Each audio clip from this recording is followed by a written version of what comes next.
వచ్చేసి పునః పునః అన్నాడు. ఓ వ్యాధుడా, ఓ నిషాదుడా, ఓ బోయవాడా, ఓ జంతువులని చంపేవాడా, ఓ కిరాతుడా, ఎందుకని మాటలు అడుగుతావు? ఏది చూస్తోందో అది చెప్పదు, ఏది చెప్తుందో అది చూడదు. అందుకని ఇంత అడవిలో నీకు ఇంకో జంతువు దొరకదా, పో అన్నాడు. ఏమిటి ఇందులో అర్థం? చూసేదేది కన్ను, చూసిన కన్ను చెప్తోందా? చెప్పట్లేదు. చెప్పేదేది నోరు, చెప్పిన నోరు చూస్తోందా?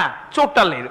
చూసేది చెప్పదు, చెప్పేది చూడదు. ఎందుకయ్యా నన్ను దింపుతావు మధ్యలో? ఇంకో చోటుకు పోన్నాడు. నిజం చెప్పాడా అబద్ధం చెప్పాడా? నిజమే చెప్పాడు, అబద్ధము చెప్పాడు. కానీ ఆ అబద్ధం ఎందుకు పనికొచ్చింది?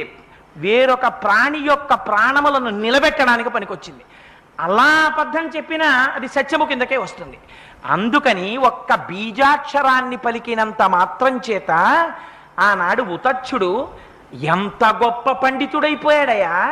అమ్మవారి అనుగ్రహం ఉంటే ఎవరినైనా అమ్మ మార్చేయలేదా? ఇంకింతకన్నా ఏమిటి?